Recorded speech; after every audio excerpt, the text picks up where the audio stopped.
पिछले क्लास में हम लोगों ने कॉमन एमीटर कॉन्फ़िगरेशन के बारे में पढ़ा, जहां एमीटर को इनपुट और आउटपुट दोनों के साथ कॉमन किया जाता है। हमने देखा कि कॉमन एमीटर कॉन्फ़िगरेशन में वोल्टेज एम्प्लीफिकेशन भी प्राप्त होता है, साथ ही साथ करंट एम्प्लीफिकेशन भी प्राप्त होता है। कॉमन एमीटर के करंट एम्प्लीफिकेशन फैक्टर को बीटा करंट गेन कहा गया था। वोल्टेज गेन, करंट गेन दोनों उपलब्ध हो तो पावर गेन भी प्राप्त हो जाएगा। इसके कारण कॉमन एमीटर कॉन्फ़िगरेशन का प्रयोग सर्वाधिक होता है। आज हम लोग देखेंगे कॉमन एमीटर कॉन्फ़िगरेशन में ट्रांजिस्टर के कैरेक्टरिस्टिक्स को। कॉमन एमीटर कॉन्फ़िगरेशन में दो प्रकार के कैरेक्टरिस्टिक्स होते हैं। पहला कैरेक्टरिस्टिक्स इनपुट कैरेक्टरिस्टिक्स कहा जाता है, दूसरा कैरेक्टरिस्टिक्स को आउटपुट कैरेक्टरिस्टिक्स कहा जाता है। इनपुट कैरेक्टरिस्टिक्स का मतलब है base current, base emitter voltage के बीच का संबंध जब कलेक्टर से इमीटर का वोल्टेज स्थिर हो, यानी कलेक्टर से इमीटर के वोल्टेज को स्थिर कर लेते हैं। इस वेरिएबल के सहायता से बेस इमीटर के वोल्टेज को बदलते जाते हैं और साथ ही बेस करंट को मापते जाते हैं और उसको एक टेबुलाइज फॉर्म में टेबल में लिख लेते हैं। चाहे ट्रांजिस्टर एनपीएन हो या पीएनपी, उसको इस तरह के कनेक्शन में जोड़ लेते हैं। किसी एक ब्रेडबोर्ड में ये कनेक्शन कर लेते हैं। पावर सप्लाई के रूप में रेगुलेटेड पावर सप्लाई का उपयोग करते हैं, या पावर सप्लाई ना हो तो 9 वोल्ट के बैटरी का भी प्रयोग किया जा सकता है। सर्किट में करंट मापने के लिए और वोल्टेज मापने के लिए आमीटर, वोल्टमीटर का प्रयोग हो सकता है, या डिजिटल मल्टीमीटर का प्रयोग करना ज़्यादा अच्छा होता है। यहाँ या तो हम ये चारों मीटर को कनेक्ट कर लें एक साथ, दोनों वेरिएबल लगा लें, काम करना थोड़ा आसान हो जाएगा। अन्यथा हम 2 मल्टीमीटर का प्रयोग करके भी बहुत आसानी से इस प्रैक्टिकल को कर सकते हैं। और कोशिश करें तो सिंगल मल्टीमीटर, एक ही मल्टीमीटर अगर आपके पास है तो भी आप ये काम कर सकते हैं। हम लोग 2 मल्टीमीटर का प्रयोग करके देखेंगे। सबसे पहले क्या करेंगे, एक मल्टीमीटर को वोल्टमीटर के रूप में रखकर 20 वोल्ट डीसी रेंज में रखकर ट्रांजिस्टर के कलेक्टर से इमीटर वोल्टेज को 1 वोल्ट पर स्थिर कर लेंगे। इसके बाद इस वोल्टमीटर को निकालकर इस बेस पर जोड़ लेंगे।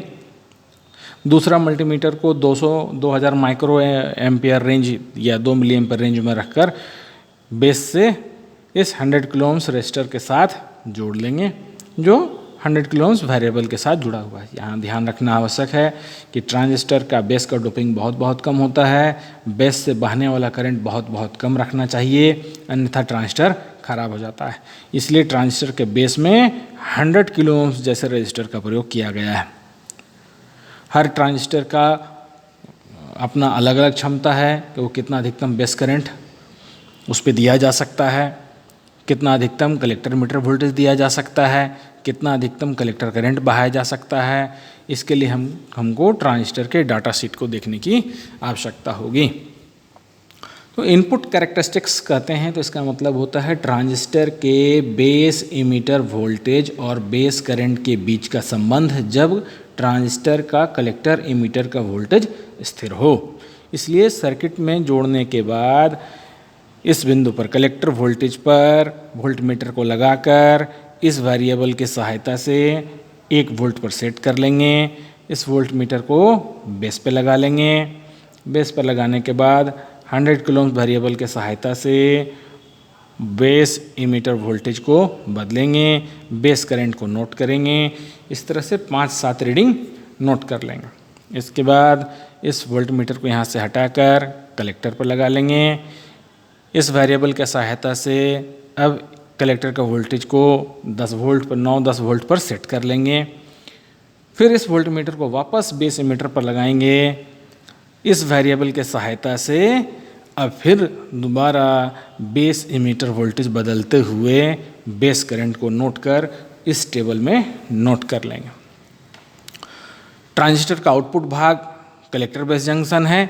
यहाँ कलेक्टर इमीटर है क्योंकि इमीटर कॉमन होता है, इसलिए ट्रांजिस्टर का output characteristics common emitter transistor का आउटपुट कैरेक्टरिस्टिक्स, ट्रांजिस्टर के बेस करंट, कलेक्टर करंट और कलेक्टर एमिटर वोल्टेज के बीच का संबंध है।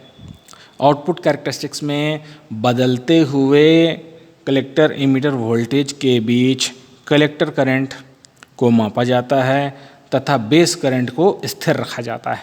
यानी ट्रांजिस्टर का आउटपुट कैरेक्टरिस्टिक्स कहता है जब बेस करंट स्थिर हो उस समय कलेक्टर एमिटर वोल्टेज और कलेक्टर करंट के बीच का संबंध क्या है।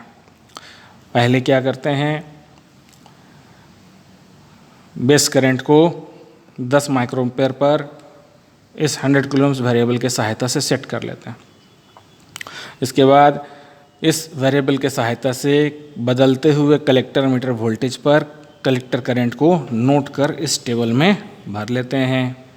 इस वेरिएबल को घुमाकर कलेक्टर एमिटर वोल्टेज को फिर बढ़ा के 10 वोल्ट कर लेते हैं।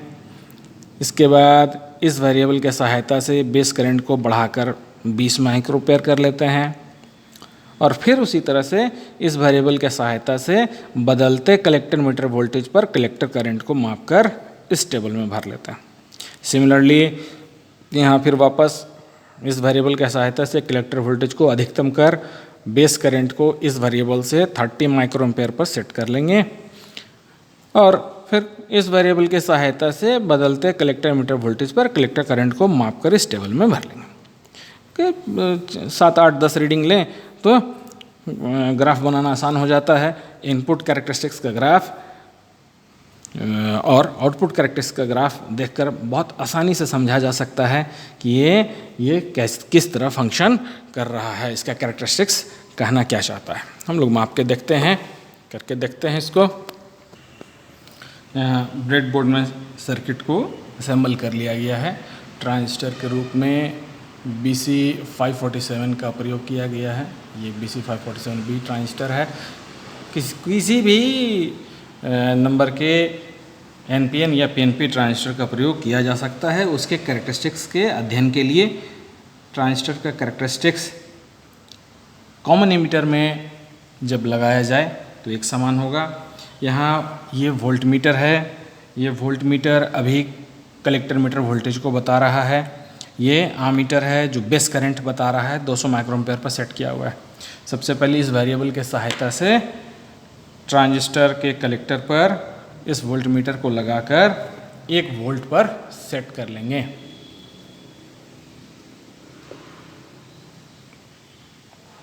ये कलेक्टर मीटर वोल्टेज 1 वोल्ट पर सेट किया हुआ है।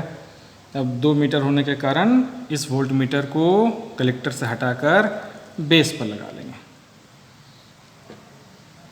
बेस पर इस वोल्टमीटर को लगा लिया।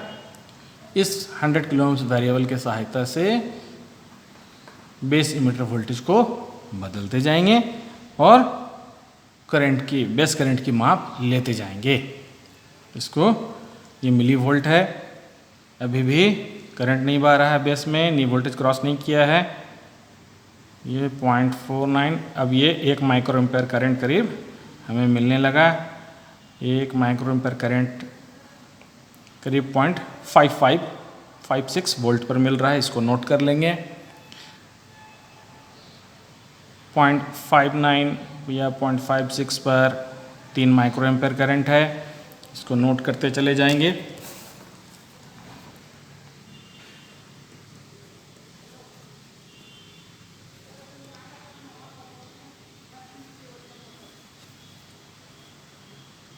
ये करंट आप लिखते चले जाएं।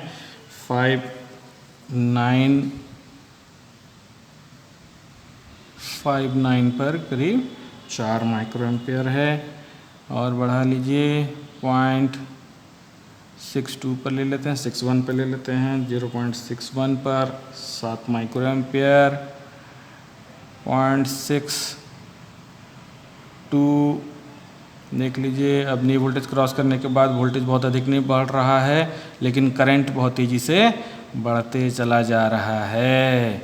ये बेस इमीटर जंक्शन जो फॉरवर्ड बायस में है, हर एक फॉरवर्ड बायस PN जंक्शन का करंट का बहाव कुछ इसी तरह से होता है कि नी वोल्टेज क्रॉस करने के बाद उसमें वोल्टेज परिवर्तन बहुत अधिक नहीं होता है, लेकिन करंट परिवर्तन बहुत अधिक होता है। 0.61 पर भी एक ले लेते हैं, 0.61 पर 0.62 पर एक रीडिंग ले लेते हैं। ये 0.62 हो गया, 0.62 पर 12 और 0.63 पर एक लेते हैं। 0.63 पर करीब 55 माइक्रो एम्पेयर करंट का बहाव हो रहा है। अब इस करंट को 0 कर दीजिए, बेस करंट 0 कर दीजिए। वापस वोल्ट मीटर को कलेक्टर पर लगा लीजिए और यहाँ वोल्टेज बढ़ाकर मैक्सिमम 9-10 वोल्ट जो हो ये सेट कर लीजिए। 9 वोल्ट पर सेट कर लेते हैं। 9 वोल्ट पर सेट करने के बाद कलेक्टर मीटर वोल्टेज 9 या 10 वोल्ट पर सेट कर लेंगे। 10 वोल्ट करीब हो गया। 10 वोल्ट पर इसको सेट कर लीजिए।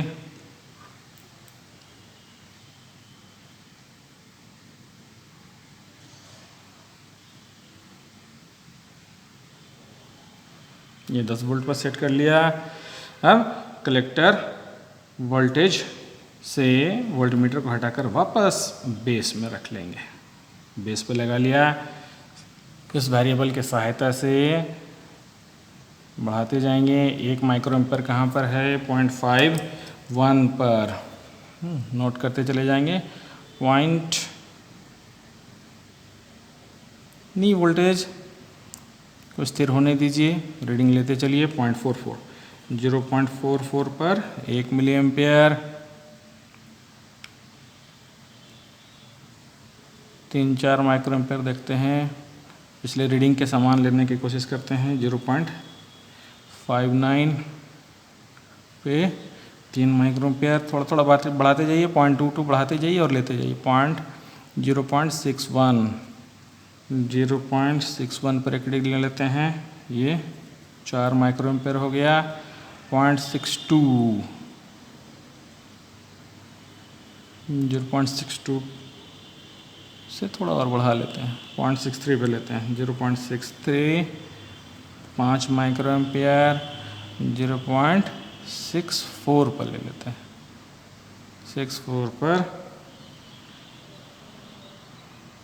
65 0.65 और करीब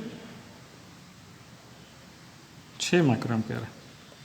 इस तरह से बढ़ाते हुए ले लीजिए। पिछले बार की तुलना में आप देख रहे हैं कलेक्टर वोल्टेज बढ़ने पर बेस करंट में थोड़ा बदलाव मिल रहा है।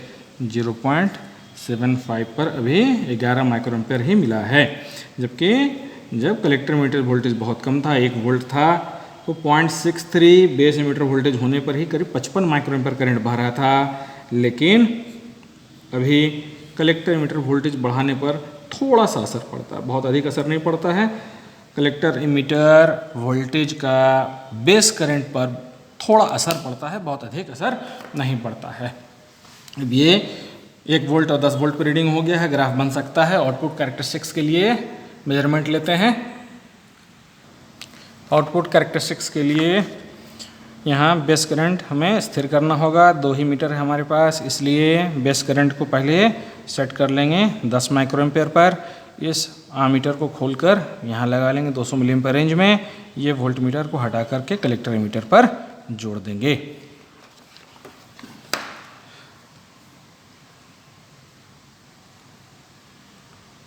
करंट को, बेस करंट को 10 माइक्रो एम्पेयर पर सेट कर लेते हैं। ये 10 माइक्रो एम्पेयर पर सेट कर लिया। अब कनेक्शन चेंज कर लेते हैं। आमीटर को बदलकर कलेक्टर करंट मापने के लिए 200 मिली एम्पेयर पे सेट करते हुए इसे जोड़ देंगे कलेक्टर रजिस्टर पर।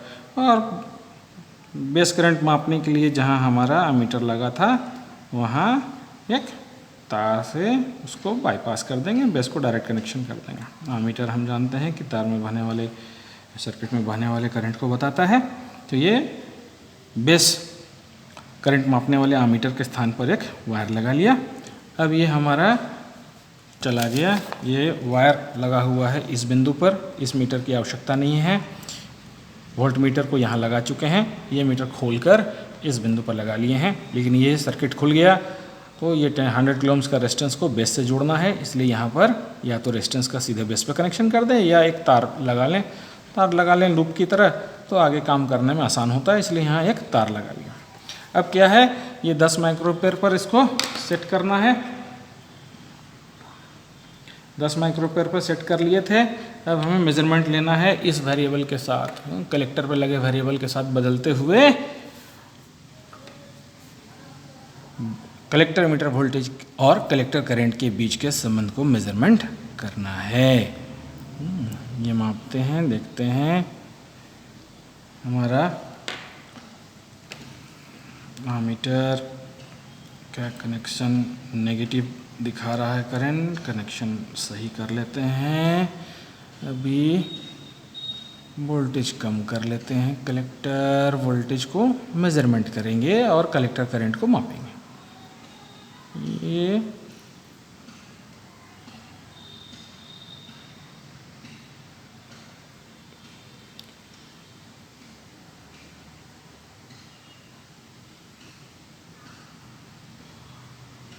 मिली वोल्ट है, 500 मिली वोल्ट पर एक रीडिंग लेते हैं, स्थिर करने की कोशिश करते हैं, या फिर जहाँ भी रीडिंग मिले आप वहीं से ले सकते हैं। वेरिएबल ज़्यादा एक्यूरेसी से घुमाना होगा, अथवा जो रीडिंग, जैसे ये 0.3 मिली वोल्ट है, 0.3 मिली वोल्ट पे 3 मिली एम्पीयर करंट है, आप और कम कीजिए। देखिए 1 मिली एम्पीयर करंट कब बह रहा था, 1 मिली एम्पीयर करंट जब बह रहा था उस समय क्या वोल्टेज था, सो नोट डाउन कीजिए। 1 मिली एम्पीयर करंट था, यह है 0.131 मिली वोल्ट या 130 मिली वोल्ट, ये है 130.1 वोल्ट, लिखिए उसको 0.130 volt 1 milli ampere. 2 milli ampere देखिए करंट कब मिलता है,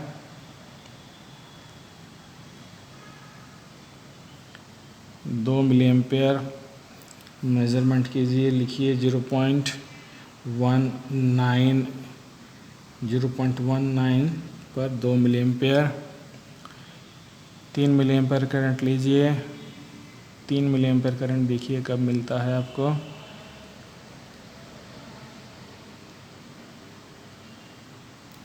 ये 3 मिली एम्पीयर करंट आपको मिलता है 5 वोल्ट पर। तो इसके बीच में 2-3 रीडिंग और ले लीजिए, 2.2, 2.3 पर रीडिंग लीजिए, ग्राफ बनाना आसान होगा 5 रीडिंग करने के लिए। 2.2 पर लीजिए, 2.2 या 2.3 पर ले लीजिए, ये है 0.2 वोल्ट, 0.22, 0.22 या 23 वोल्ट पर 2.6 मिली एम्पीयर,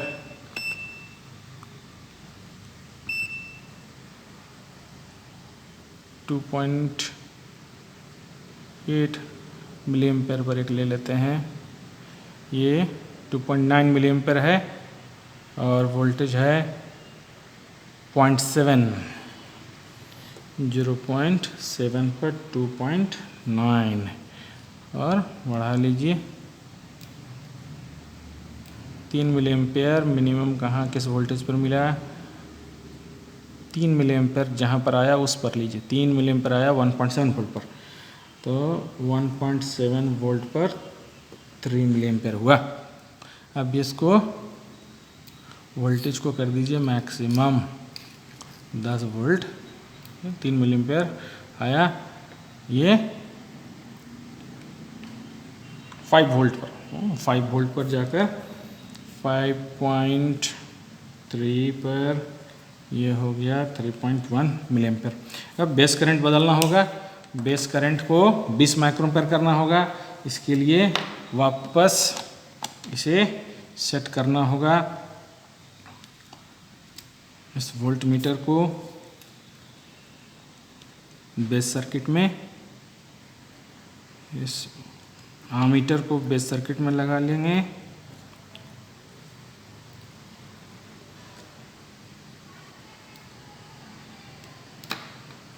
और अब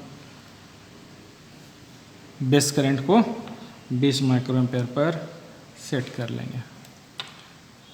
ये 10 माइक्रोएम्पेयर पर था करीब, अब ये 20 माइक्रोएम्पेयर पर इसको कर लेते हैं।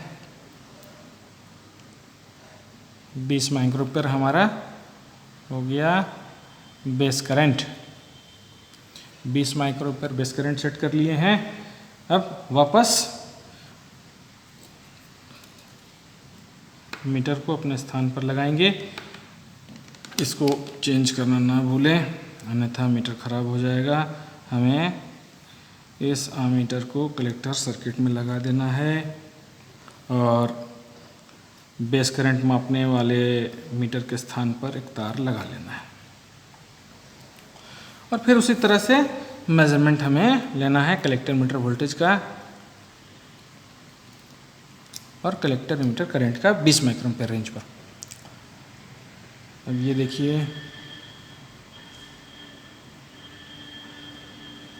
1 मिलीएम्पेयर करंट, करीब 1 मिलीएम्पेयर करंट, ये 1 मिलीएम्पेयर करंट हो गया। ये 0.11 वोल्ट है। 1 मिलीएम्पेयर करंट 0.11 पर 1 मिलीएम्पेयर करंट हुआ। इसी तरह से बढ़ाते जाइए। 2 मिलीएम्पेयर 0.17 और इसी तरह से रीडिंग नोट कर लीजिए।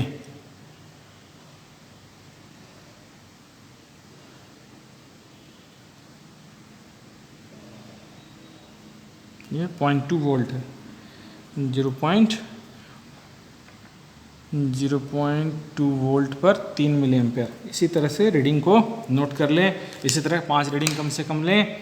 वापस फिर क्या करें, वापस इस मीटर को खोलकर लगा लें बेस सर्किट में। 5 रीडिंग जब हो जाए तो बेस सर्किट में फिर से लगा लीजिए। इसको 2000 माइक्रोवेव पर यानी 2 मिलीएम्पेयर रेंज में फिर से लगा लीजिए।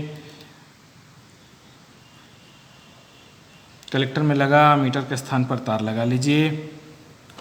बेस करंट को सेट कीजिए इस बार 30 माइक्रोएम्पेयर पर।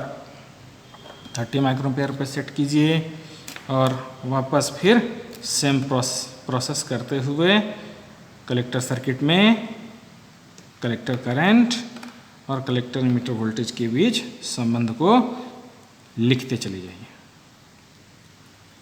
ये कनेक्शन ऐसे कर दीजिए और फिर से वही काम, सिमिलर काम जो है वो करते हुए रीडिंग लेना आरंभ करना।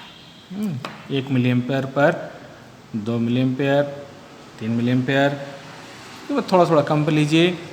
जब बेस करंट बढ़ता चला जाएगा तो आप जानते हैं, हम लोग पढ़ चुके हैं कि बेस करंट जब बढ़ता जाएगा तो ट्रांजिस्टर का कलेक्टर करंट भी बढ़ता जाएगा और कलेक्टर मीटर वोल्टेज घटता चला जाता है। इसलिए बेस करंट बढ़ाने पर देख सकते हैं कि अब ये करंट 6 मिलीएम्पेयर पर पहुंच रहा है, 7 मिलीएम्पेयर पर। जहां बेस करंट 10 माइक्रोएम्पेयर था तो 3 मिलीएम्पेयर पर ही कलेक्टर करंट पहुंचा था।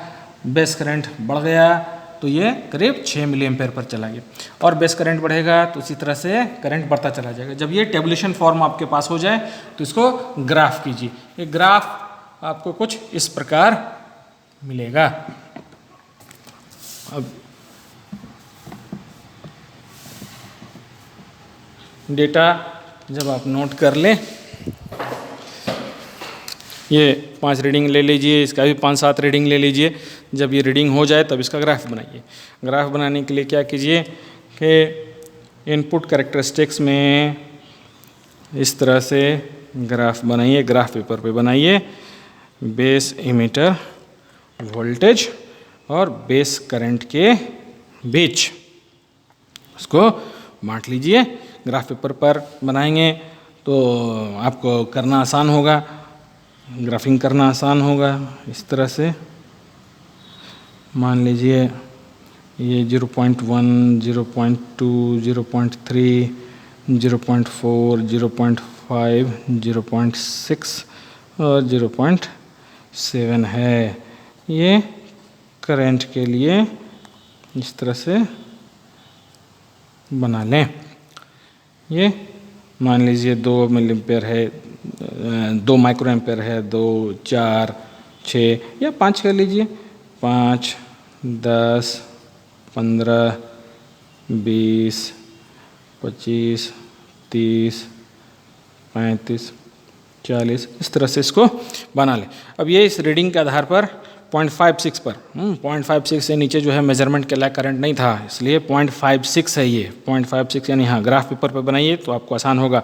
पहला रीडिंग आपको यहाँ प्राप्त हुआ 1 milliampere 1 micro ampere, sorry 1 micro ampere कहाँ है, ये 5 माइक्रो एम्पेयर है। 1 माइक्रो एम्पेयर कुछ ये बिंदु होगा, इस बिंदु पर आया 0.59, यानी इस जगह पर करीब 4 माइक्रो एम्पेयर आया, कुछ ये बिंदु हमें मिलेगा। इसके बाद 0.6 पर करीब 0.61 पर 7 मिलीएम्पेयर 7 माइक्रो एम्पेयर, ये हुआ 0.62 पर 12 करीब ये बिंदु होगा। 0.63 ये कुछ 40-55 के आसपास कुछ ऐसा, यानी ये ग्राफ कुछ ऐसा बनता हुआ दिखेगा। ये कब, जब VCE हम लिए थे 1 वोल्ट। उसी तरह इसके लिए भी ग्राफ बनाइए 0.44 पर, यहाँ 0.59 पर 3 कुछ ऐसा, 0.61 पर ये कुछ ऐसा आएगा, और इसको अगर प्रॉपर बनाते जाइएगा तो ये कुछ ऐसा आएगा है। ये ग्राफ कुछ ऐसा बन जाता है, ये ग्राफ कुछ ऐसा बन जाता है। ये हो गया जब 10 वोल्ट है। ये बताता है, ये ग्राफ क्या बताता है, ग्राफ ये बताता है कि बेस इमीटर वोल्टेज जब तक नी वोल्टेज क्रॉस नहीं करता है, चूँकि ये फॉरवर्ड बायस जंक्शन है, नी वोल्टेज क्रॉस नहीं करता है तब तक बेस करंट में बहाव नहीं होता है। जैसे ही हम नी वोल्टेज क्रॉस कर जाते हैं बेस करंट बढ़ने लगता है। इसके बाद सूक्ष्म वोल्टेज परिवर्तन, अत्यंत सूक्ष्म वोल्टेज परिवर्तन से ही, बहुत सूक्ष्म वोल्टेज परिवर्तन से ही बेस करंट में बहुत परिवर्तन प्राप्त होता है। ये इनपुट कैरेक्टरिस्टिक्स ट्रांजिस्टर का कहलाता है, जहाँ सूक्ष्म बेस इमीटर वोल्टेज परिवर्तन से बेस करंट में बहुत अधिक बदलाव होता है। हालांकि कलेक्टर इमीटर वोल्टेज बदलने का भी इस ग्राफ पर असर देख सकते हैं, अर्थात बेस करंट पर प्रभाव पड़ता है, लेकिन ये प्रभाव बहुत अधिक प्रभाव नहीं है। इसलिए ये कहा जा सकता है कि ट्रांजिस्टर का base current base emitter voltage पर निर्भर करता है, ना कि कलेक्टर इमीटर वोल्टेज पर। कलेक्टर इमीटर वोल्टेज के बदलने का बेस करंट पर बहुत अधिक असर नहीं पड़ता है। उसी तरह आउटपुट कैरेक्टरिस्टिक्स का भी ग्राफ बनाइए। ये इनपुट कैरेक्टरिस्टिक्स हुआ, आउटपुट कैरेक्टरिस्टिक्स का ग्राफ बनाएंगे। ये बनाएंगे कलेक्टर इमीटर वोल्टेज और कलेक्टर करंट के बीच में। ये ग्राफ को अगर बनाएंगे तो ये ग्राफ कुछ इस प्रकार से आपका फॉर्म करेगा।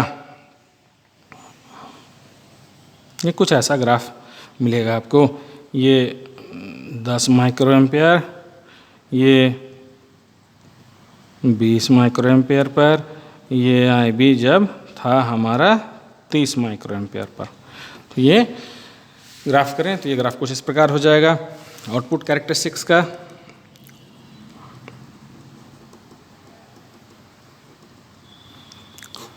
ये ग्राफ क्या बताता है, ये ग्राफ ये बताता है कि जब तक इस बिंदु तक आप देख सकते हैं IB 10 माइक्रो एम्पेयर को दिखे, जब बेस कलेक्टर इमीटर वोल्टेज बहुत कम होता है, बहुत कम होता है एक सीमा तक। इस बिंदु को अगर देखिए तो जब कलेक्टर इमीटर वोल्टेज बहुत सूक्ष्म था, तो जैसे जैसे कलेक्टर इमीटर वोल्टेज बढ़ा रहे थे कलेक्टर करंट उसके समानुपाती बढ़ता जा रहा था।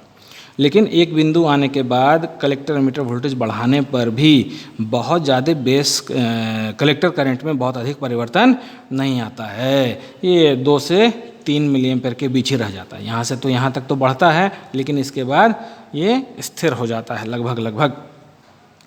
ये होता है, ये रीजन कौन सा रीजन है, ये रीजन वह रीजन है जब ट्रांजिस्टर का कलेक्टर इमीटर का वोल्टेज, इस बिंदु का वोल्टेज जब बेस इमीटर वोल्टेज से कम हो जाता है तो ये जंक्शन फॉरवर्ड बायस में चला जाता है, ये जंक्शन रिवर्स बायस होना चाहिए। लेकिन अगर कलेक्टर इमीटर वोल्टेज 0.7 वोल्ट से कम हो जाता है या बेस इमीटर वोल्टेज से कम हो जाता है तो यह जंक्शन फॉरवर्ड बायस में हो जाता है, जिसके कारण फॉरवर्ड बायस पीएन जंक्शन में वोल्टेज बढ़ाते जाने पर करंट तेज़ी से बढ़ता चला जाता है। तो ये बिंदु ये बताता है कि जब ट्रांजिस्टर का कलेक्टर इमीटर वोल्टेज बहुत कम हो, बहुत सूक्ष्म हो, तो collector current collector emitter voltage पर निर्भर करता है, लेकिन इसके बाद कलेक्टर करंट लगभग स्थिर हो जाता है। अब कलेक्टर मीटर वोल्टेज बढ़ाने का कलेक्टर करंट पर प्रभाव नहीं पड़ता है। जब 20 माइक्रोएम्पेयर किया गया था ट्रांजिस्टर का करंट तो फिर क्या दिखाई दिया, फिर ये प्राप्त हुआ कि इस बिंदु तक कलेक्टर एमीटर वोल्टेज बढ़ाने पर कलेक्टर करंट बढ़ता चला गया और इसके बाद फिर कलेक्टर करंट स्थिर हो गया। जब 30 माइक्रोएम्पेयर किया गया तो यह प्राप्त हुआ कि एक निश्चित सीमा तक कलेक्टर इमीटर वोल्टेज के बढ़ाने पर कलेक्टर करंट बढ़ता है, लेकिन बाद में फिर कलेक्टर करंट लगभग स्थिर हो जाता है। यह ग्राफ बताता है कि जब तक कलेक्टर इमीटर का वोल्टेज बेस इमीटर वोल्टेज से कम होता है, collector current collector emitter voltage पर निर्भर करता है, क्योंकि यदि collector emitter voltage collector emitter का वोल्टेज जब बेस इमीटर वोल्टेज से कम होगा तो ट्रांजिस्टर का collector base junction forward bias हो जाएगा, जो ट्रांजिस्टर को कार्य करने का शर्त नहीं है। ट्रांजिस्टर में होना ये चाहिए कलेक्टर इमीटर वोल्टेज हमेशा बेस इमीटर वोल्टेज से अधिक होना चाहिए। इसलिए जब तक कलेक्टर इमीटर वोल्टेज इस वोल्टेज से कम होता है, collector current collector meter voltage पर निर्भर करता है। ये वाला क्षेत्र जहाँ कलेक्टर मीटर वोल्टेज बढ़ाने पर कलेक्टर करंट बढ़ता चला जाता है, लेकिन एक बिंदु के बाद जब collector emitter voltage base emitter voltage से अधिक हो जाता है, collector base junction reverse bias में चला आता है और ये जंक्शन रिवर्स बायस होते के साथ फिर कलेक्टर इमीटर वोल्टेज बढ़ाने का कलेक्टर करंट पर असर नहीं पड़ता है। ये ग्राफ से हम ये समझ सकते हैं कि कलेक्टर करंट वास्तव में बेस करंट पर निर्भर करता है। बेस करंट को बढ़ाने पर कलेक्टर करंट बढ़ता चला जाता है। कलेक्टर इमीटर वोल्टेज के बढ़ाने पर कलेक्टर करंट के बीच का संबंध ये नज़र आता है कि एक निश्चित सीमा तक ही जब तक collector emitter voltage base emitter voltage से कम होगा तभी कलेक्टर करंट में परिवर्तन होगा। जैसे ही collector emitter voltage base emitter voltage से अधिक हो जाएगा, collector base junction reverse bias में चला जाएगा और ट्रांजिस्टर का कलेक्टर करंट ट्रांजिस्टर के बेस करंट पर निर्भर करने लगेगा। तो ट्रांजिस्टर का इनपुट कैरेक्टरिस्टिक्स एक सामान्य पीएन जंक्शन डायोड के समान नज़र आता है, जहां base emitter voltage base current पर निर्भर करता है। तो वहीं ट्रांजिस्टर का कॉमन इमीटर में आउटपुट कैरेक्टरिस्टिक्स ये बताता है कि जब कलेक्टर इमीटर वोल्टेज बहुत कम होता है, collector current collector emitter voltage पर निर्भर करता है। जैसे ही कलेक्टर इमीटर वोल्टेज 0.7 से अधिक बेस इमीटर वोल्टेज से अधिक 0.7 नहीं वास्तव में बेस इमीटर वोल्टेज से अधिक हो जाता है, वैसे ही collector current collector emitter voltage पर निर्भर ना कर बेस करंट पर निर्भर करने लगता है। ये ट्रांजिस्टर का फंक्शन है जहां वास्तव में कलेक्टर करंट बेस करंट पर निर्भर करता है। इस वजह से ट्रांजिस्टर को करंट कंट्रोल डिवाइस भी कहा जाता है।